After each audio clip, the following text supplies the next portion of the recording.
Hello दोस्तों, स्वागत है आपका हमारे चैनल लैंड ऑफ वीडियोज़ में।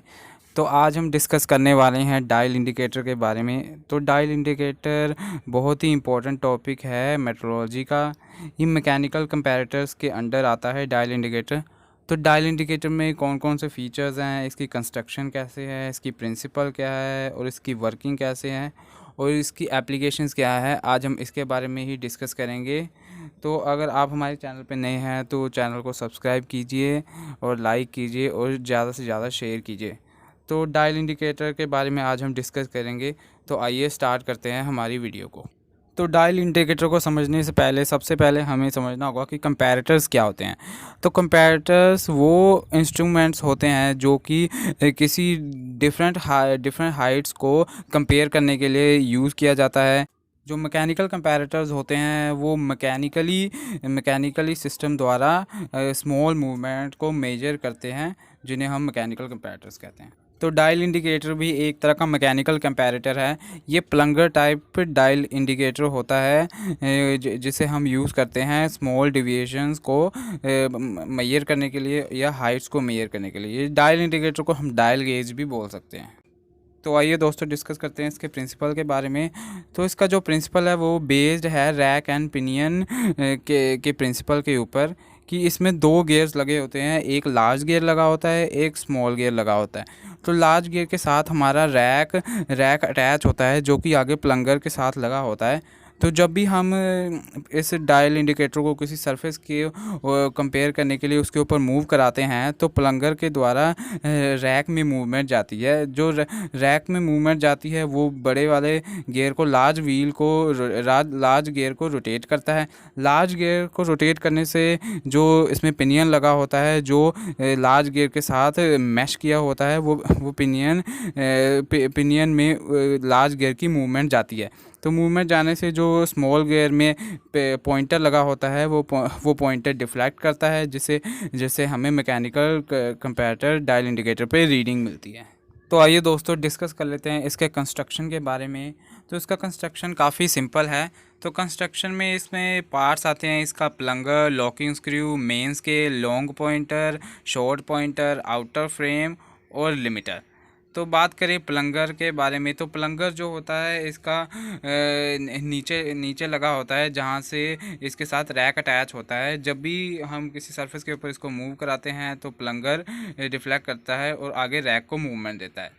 तो उसमें बात करें आगे लॉकिंग स्क्रू लगा होता है। लॉकिंग स्क्रू इसका जो मेन फ्रेम होता है उसको लॉक करने को काम आता है और इसके मेन स्केल को भी लॉक करने के लिए काम आता है। तो इसमें मेन स्केल लगा होता है। मेन स्केल पे रीडिंग्स ग्रेजुएशंस बनी होती हैं, जहाँ से हमें रीडिंग मिलती है।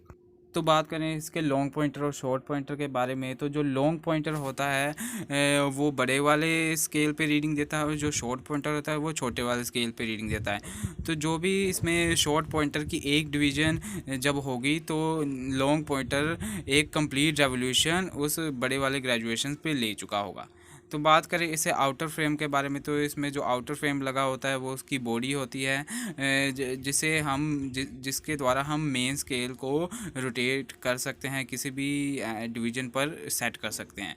और बात करें इसके लिमिटर के बारे में, तो लिमिटर एक तरह का लिमिटिंग पॉइंट्स होते हैं जहाँ पे हमें रीडिंग लेने में मदद मिलती है। हम इसको लिमिटर लगा के सेट कर सकते हैं कि हमें कौन सी डिवीजन्स के बीच में रीडिंग लेनी है।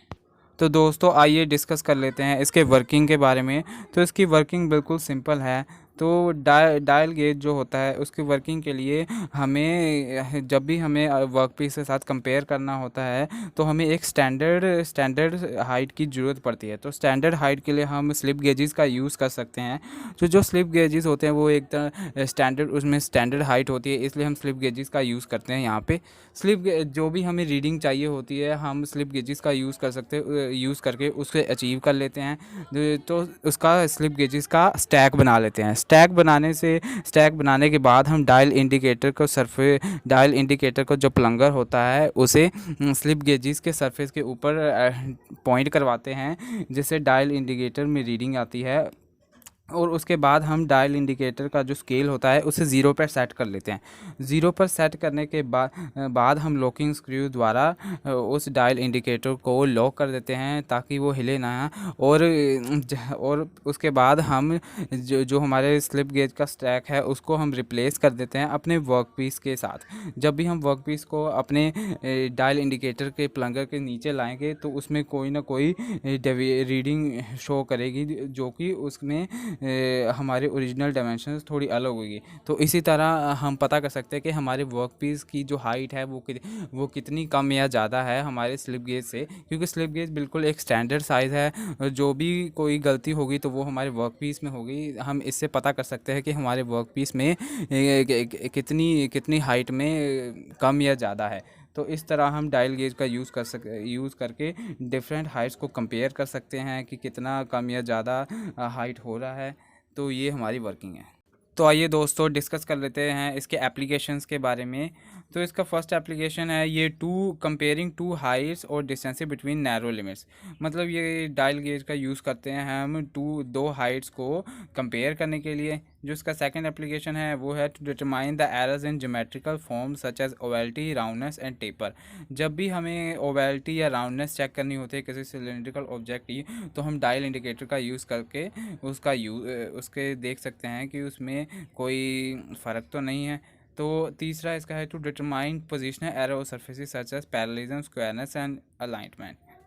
तो हम डायल इंडिकेटर का यूज़ करके हम सरफेस का एरर भी चेक कर सकते हैं, जैसे कि कोई सरफेस पूरा स्क्वायर है या नहीं, या फिर वो पूरा सरफेस बिल्कुल पैरेलल है या नहीं। हम उसकी अलाइनमेंट भी इस तरह चेक कर सकते हैं। तो दोस्तों उम्मीद है आपको हमारा वीडियो समझ लग गया होगा। तो आज की वीडियो में बस इतना ही। अगर वीडियो अच्छा लगा हो तो लाइक कीजिए, शेयर कीजिए और ज़्यादा से ज़्यादा सब्सक्राइब कीजिए। Thank you.